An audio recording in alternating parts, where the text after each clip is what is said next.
दोस्तों सबसे पहले तो आप सभी को नए साल की बहुत बहुत शुभकामनाएं। यह नया साल आपके जीवन में हर तरह की खुशियों के रंग भरे। दोस्तों यस बैंक की बात करें, यस बैंक ने आज एक बिल्कुल नई हाई बनाई है। आप देख सकते हो स्टॉक 21 से सीधा 23 तक पहुंचा इंट्राडे में और ऊपर के लेवल से फिर कुछ प्रॉफिट बुकिंग आई। इस वजह से स्टॉक थोड़ा नीचे जरूर आया, लेकिन आज एक तरफ बाजार का साथ नहीं मिला, चाहे निफ्टी बैंक हो या निफ्टी प्राइवेट बैंक हो, सभी जगह पे गिरावट थी। उसके बावजूद भी यस बैंक ने शानदार प्रदर्शन किया है। तो इसके पीछे है बहुत बड़ी गुड न्यूज। यस बैंक को अपने पुराने डूबे हुए पैसों में से एक भारी भरकम रकम मिल चुकी है और जिस तरह से लगातार इन्वेस्टमेंट इनका अब वापस आने लगा है, वो पैसा जो पुराना डूबा था, यह आने वाले समय यस बैंक में मजबूती प्रदान कर रहा है। अब यस बैंक जो देख सकते हो कि लगातार जो बहुत सारे ब्रोकेज हाउस इसमें सेल के कॉल दे रहे थे कि इसमें आपको बिकवाली करनी चाहिए, इसकी प्राइस बहुत ज़्यादा है, वो सर पकड़ के रो रहे होंगे क्योंकि स्टॉक तो ऊपर जाना शुरू हो चुका है और काफ़ी दिन से उनके सपने थे कि ये स्टॉक नीचे आएगा, ऐसा बिल्कुल लग नहीं रहा है।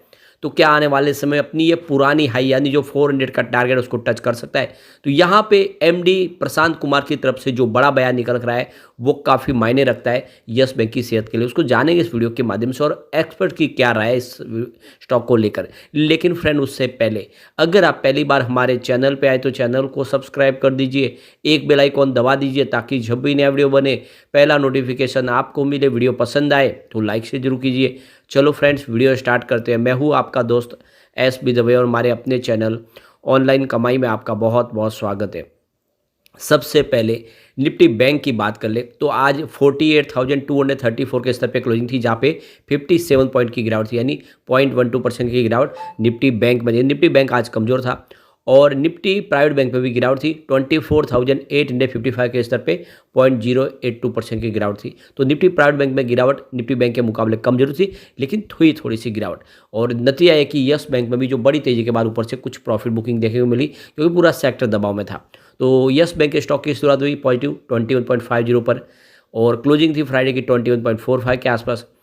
इंट्राडे में 21.40 भी हमने देखा, यानी कुछ समय के लिए स्टॉक आपको रेड जोन में जाता हुआ दिखाई देगा, यानी गिरावट के साथ ट्रेड करता हुआ दिखाई देगा। लेकिन जैसे ही बड़े फंड हाउस की खरीदारी शुरू हुई और जो पॉजिटिव खबर निकल कर आई, इसने 23 का हाई बना दिया, यानी सीधा 21 से 23 रुपये का हाई। काफ़ी ज़बरदस्त प्रदर्शन, करीब इंट्राडे में 7-8% की तेजी और फिर क्लोजिंग 22.45 के आसपास, जहाँ पे 4.66% की बम्पर तेजी देखने को मिली। अब इसकी परफॉर्मेंस अगर आप देखें तो 22 दिसंबर को स्टॉक 21.05 के आसपास था, जहाँ पे हमें 0.5% की गिरावट देखने को मिली। 26 दिसंबर की बात करें क्लोजिंग 20.95 के आसपास, जहाँ पे 0.5% की फिर से गिरावट हुई।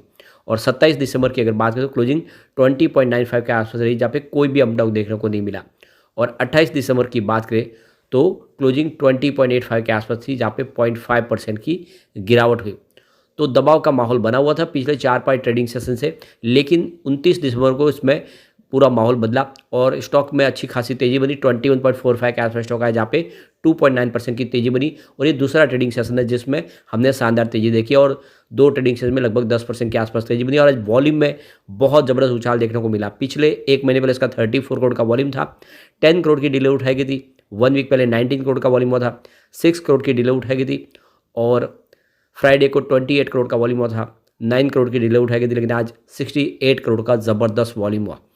अब पूरे बाजार में वॉल्यूम के मामले में यस बैंक आज नंबर 2 बना। तो आप देख ही सकते हो कि वॉल्यूम टॉपर बना, काफ़ी शानदार प्रदर्शन किया। और वोडाफोन आइडिया नंबर 1 पे था। अब वोडाफोन आइडिया में जो तेज़ी का माहौल बना है, यह आगे जाके कितना तेज़ी से आगे बढ़ सकता है। तो ऑलरेडी वोडाफोन आइडिया पे हमने आज वीडियो बनाया है। इस तेज़ी के पीछे वजह क्या है, क्या ये स्टॉक आने वाले समय में फिर से 100 को टच करेगा, जानने के लिए आपको वीडियो जरूर देखना चाहिए।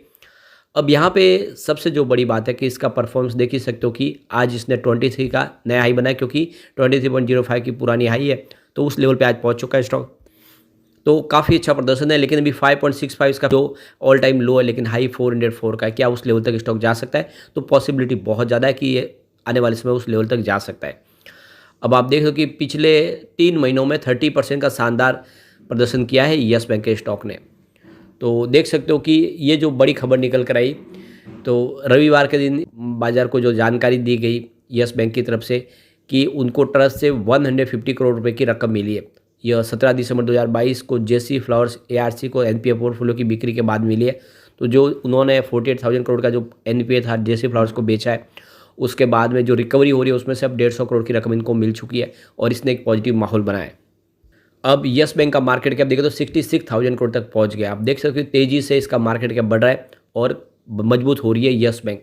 अब इसके बीच में देखें तो जो अब यस बैंक की सेहत को लेकर एमडी प्रशांत कुमार का भी बड़ा बयान निकल कर आया। उनका कहना है कि हमारा जो रिस्क वेटेज रेशियो काफ़ी कम है, हमारा CRAR मात्र 30-35 ACC है।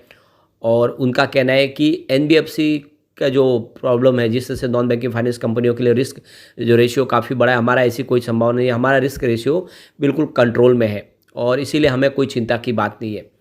और आने वाले समय में भी हम तेज़ी से अपने कारोबार को अच्छे से पटरी पे रख के उसको आगे बढ़ा सकते हैं और हमें इसके लिए नया कोई फंड रेज करने की भी ज़रूरत नहीं है। साथ में उनका ये भी कहना है कि हमें अनसिक्योर्ड लोन के पोर्टफोलियो को भी बढ़ाने की ज़रूरत नहीं है, हम उसको जहां उससे आगे नहीं बढ़ाएंगे।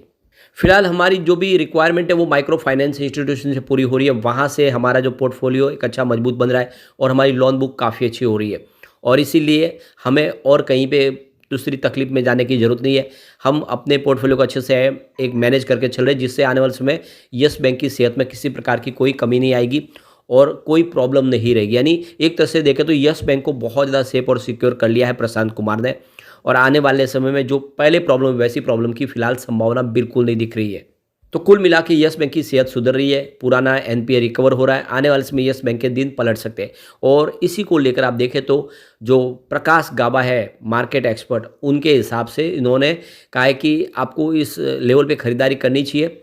स्टॉक अगर एक बार 29 को क्रॉस कर जाएगा तो ये शेयर बॉटम आउट हो जाएगा और उसके बाद में 100 का टारगेट दिखा सकता है। यानी आने वाले समय ये 100 का टारगेट आपको दिखा सकता है, लेकिन इसमें 4 से 5 साल लग सकते हैं उस टारगेट तक पहुंचने में। यानी आप 4-5 साल का नजरिया लेके 100 के टारगेट तक चले सकते हैं, पर मुझे लग रहा है कि 4-5 साल अगर आप देखें तो 100 नहीं, इससे ऊपर भी स्टॉक जा सकता है क्योंकि अब यस बैंक की जो कमजोरियत है वो खत्म होती दिखाई दे रही है। दूसरे एक और मार्केट एक्सपर्ट ने यहाँ पे खरीदारी की सलाह दी है। उन्होंने 19 के स्टॉप लॉस के साथ में आपको बनाए रहने की सलाह है, उसका 26 का टारगेट आपको देखने को मिल सकता है। दूसरी तरफ देखें प्रॉफिट मार्ट सिक्योरिटीज के अविनाश गोरासकर का कहना है कि यस बैंक को 150 करोड़ की एक बड़ी रकम मिली है जो उनके पुराने NPA से रिकवर हुई है। इससे यस बैंक की सेहत में काफ़ी अच्छा सुधार हुआ और उसका पॉजिटिव नतीजा देखने को मिल रहा है।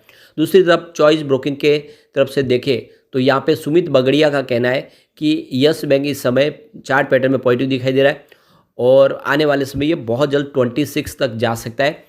ये आप समझ सकते हो कि यह 22 के ऊपर क्लोज होने का मतलब ये है कि 26 तक जाने की इसकी संभावना बन रही है। स्टॉप लॉस आपको 19 का लगाना, तो 19 के स्टॉप लॉस के साथ अगर आप बने रहेंगे तो आपको 26 का टारगेट देखने को मिल सकता है। अब एक बार यस बैंक के पिवट लेवल को चेक कर ले तो यहाँ से अगर गिरावट होती है तो 20.83 का फर्स्ट सपोर्ट है, ये सपोर्ट टूटा तो 20.22 तक स्टॉक जाता हुआ दिखाई दे सकता है और ज़्यादा गिरावट तो 19.73 तक जा सकता है। यानी 20 का जो सपोर्ट टूटेगा तो फिर कुछ गिरावट ज़्यादा भी बन सकती है। पॉजिटिव माहौल बना तो 21.93 का फर्स्ट रेजिस्टेंस है, ये ब्रेक हो चुका है। 22.42 का सेकंड रेजिस्टेंस है, इसको भी आज ब्रेक किया और तीसरा रेजिस्टेंस 23.03 जहाँ पे स्टॉक आज पहुंचा है। तो बिल्कुल बुलिश जोन में स्टॉक दिखाई दे रहा है क्योंकि इसको तीनों रेजिस्टेंस को आज एक दिन में इसने टच कर लिया है। ऐसे में एक तेजी की संभावना यहाँ पे बनने लगी। ऐसे में लॉन्ग टर्म इन्वेस्टर के लिए अच्छा मौका है कि ये मौके का फायदा उठा के यस बैंक में इन्वेस्टमेंट कर ले। आने वाले समय यस बैंक आपको 3 डिजिट में जाता हुआ दिखाई देगा। लेकिन फ्रेंड, कोई भी इन्वेस्टमेंट करने से पहले अपने फाइनेंशियल एडवाइजर से बड़े ले ले या अपना खुद का रिसर्च करें, क्योंकि मैंने वीडियो आपके एजुकेशनल पर्पज़ के लिए ही बनाया। वीडियो पसंद आए तो लाइक से जो कीजिए और चैनल को सब्सक्राइब कर दीजिए। Thank you friend.